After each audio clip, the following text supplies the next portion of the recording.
네, 월요일장 개장 15분 흘렀습니다. 대략 예측했던 상황이죠. 예, 코스피 조금 눌려있는 상황, 10포인트 정도까지 밀렸다가 6포인트, 7포인트 조정입니다. 상대적으로 코스닥은 소폭 강세 흐름 이어갑니다.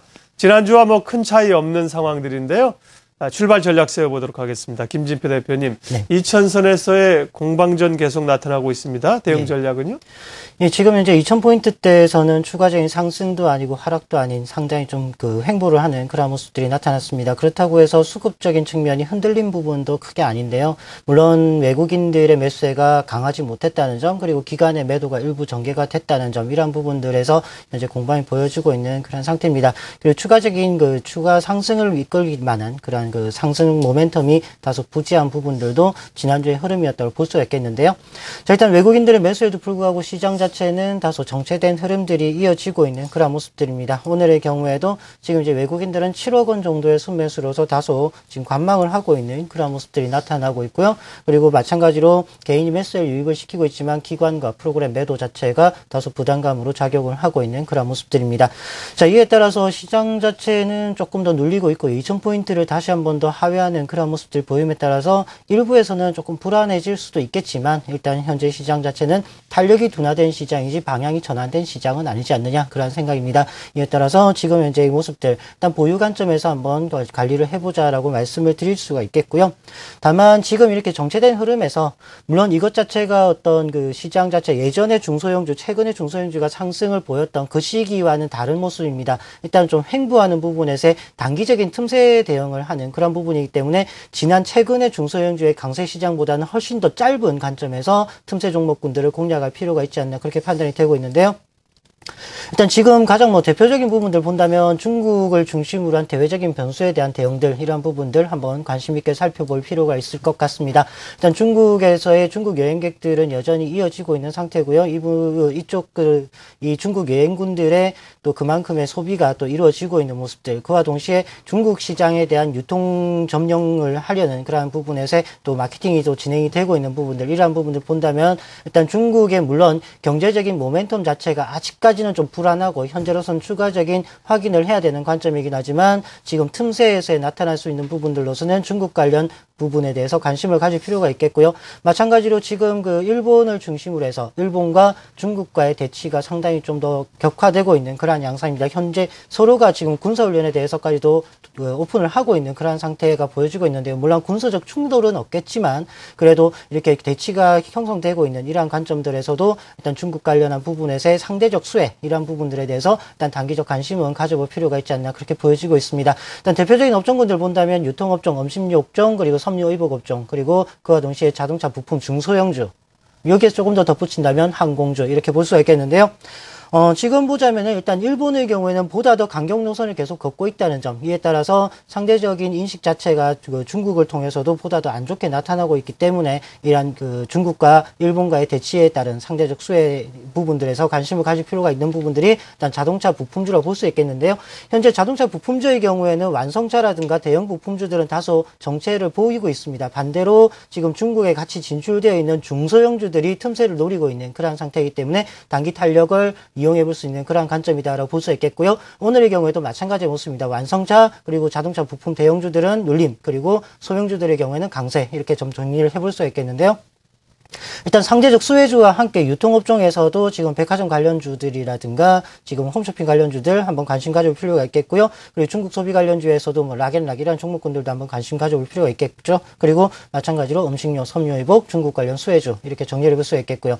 지금 항공업종군들의 경우에도 대한항공과 아시아나항공 수급이 좀 엇갈리고 있습니다. 대한항공의 경우에는 현재 외국인과 기관의 매수세가 유입이 되고 있지만은 아시아나항공은 오히려 기관과 외국인은 매도, 개인이 매수 이렇게 되면서 상반되는 흐름들 주가의 흐름이 달리 나타나고 있는데요. 항공주의 경우에는 대한항공에 조금 더 집중해보는 그런 부분이라서 일단 정체된 흐름에서 지난번보다는 보다 더 짧은 중소형주에 대한 대응 관점 이렇게 좀 말씀을 드릴 수 있겠습니다. 네. 유윤재 위원께서는 지금 장세에서 초과 수익을 얻을 수 있는 핵심 포인트 3가지를 말씀해 주신다 그래요. 예, 어떤 겁니까? 네, 그렇습니다. 일단 뭐 기본적으로 이제 대형주 위주의 어떤 흐름이 이제 다소 이제 좀 정체되면서 역시 중소형주 중심의 어떤 대안 찾기에 대한 부분이 다시 좀 반복되고 있는 모습을 보이고 있습니다. 일단 뭐 기본적으로 어떤 QE3 발표 이후에 어떤 유동성 장세에 대한 기대감이 코스피에 어떤 선반영되면서 다소 좀 숨고르기 양상이 보이면서 전 중소형주 또 코스닥 중심의 흐름이 나타나고 있는데요. 특히 코스닥 같은 경우에 저번 주 같은 경우에도 코스피보다 코스닥이 좀 더 상대적 우위를 보이면서 다소 이제 530포인트 안착 이후에 어떤 가격 부담이라든지에 대해서 일단 고민을 하는 시점이 왔기 때문에 이런 부분에서 일단 업종 특히 코스닥 중에서 또 중소형주 중에서 보다 수익을 낼 수 있는 쪽에 집중을 하시면서 접근하시는 게 아무래도 효율적인 투자가 아닐까 싶은 생각이 들어서 일단 크게 봐서 한 3가지 정도 기준을 잡고 이 기준에 맞게 이 범위에 맞게 접근하시는 게 좋을 것 같다고 한번 제시를 해드리도록 하겠습니다. 일단 크게 봐서 원래 좀 최근 들어 가장 핵심이 되고 있는 게 한 4가지 정도가 있는데 뭐 그중에 이제 하나가 이제 엔터주인데요. 엔터주 같은 경우에는 이제 밸류가 좀 약간 적용하기가 좀 어려울 정도로 좀 약간 급등하는 모습이 있기 때문에 일단은 그 4가지 중에서 일단 엔터주 같은 경우에 일단 제외를 했고요. 나머지 3가지 정도를 가지고 집중을 제시를 해보겠는데요. 첫 번째로는 일단 이제 중추절을 맞이해서 중국인 관광객들이 이제 오는 한국으로 관광을 많이 오는 쪽에 일단 포인트를 더 봤습니다.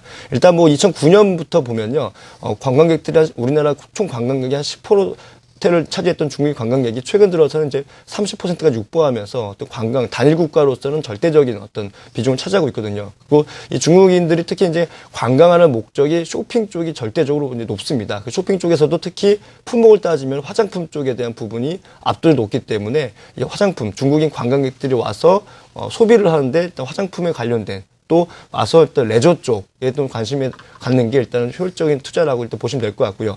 두 번째로는 역시 뭐 늘 나왔던 얘기입니다. 지금 말하는 3가지는 어떤 지속 가능성을 가지고 말씀드리는 건데요. 스마트폰 이용자가 지금 한 2012년도 이제 예상을 해보면은 3천만 명 정도 육박한다고 합니다. 우리나라 국민이 한 5천만 명이라는데 실제로 쓸 수 있는 사람들은 지금 거의 다 쓰고 있다라고 보시면 될 것 같은데요.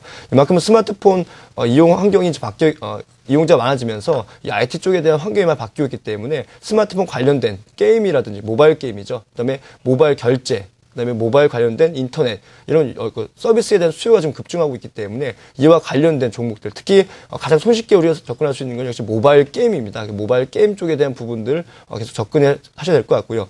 마지막으로는 역시 일단 뭐 드라기 효과부터 시작되는 그 ECB의 무제한 국채 매입 이후에 또 이제 QE3 그다음에 마지막으로 일본 은행의 어떤 10조 엔 정도의 양적 완화가 이제 계속 이어지면서 전반적으로 좀 당장 나타나고 있는 게 환율입니다. 원화가 강세되고 있는데 궁극적으로는 뭐 지금 뭐 예측한다고 정확히 나오는 건 아니겠지만은 1,100원대도 일단 내려갈 수 있다는 이런 전망이 나오기 때문에 원화 강세에 대한 부분을 분명히 짚고 넘어가게 되기 때문에 원화 강세에 대한 업종에 대해서도 충분히 접근을 해봐야 될 것 같습니다. 그래서 아무래도 뭐 원화가 강세되면은 여행 관련주라든지 또 외화 부채가 많은 운송 쪽이라든지 이런 쪽에 대한 부분이 아무래도 상대를 유리할 수밖에 없기 때문에 이런 부분에 대한 접근이 필요해 보입니다. 그래서 이런 3가지 포인트로 했을 때 관심을 가져볼 만한 종목을 한 4가지 선정해 봤는데요. 일단 파라다이스, 그다음에 코스맥스, 그다음에 게임빌, 모드투어 이렇게 한 4종목 정도를 이 3가지 기준에 비춰봤을 때 한번 관심을 가져볼 만한 종목으로 한번 선정해 봤습니다. 네, 월요일장 출발 상황과 전략까지 두 분 함께했습니다. 이노비전 김진표 대표, 우리투자증권 머그클럽 유윤재 연구위원 함께해 주셨습니다. 고맙습니다.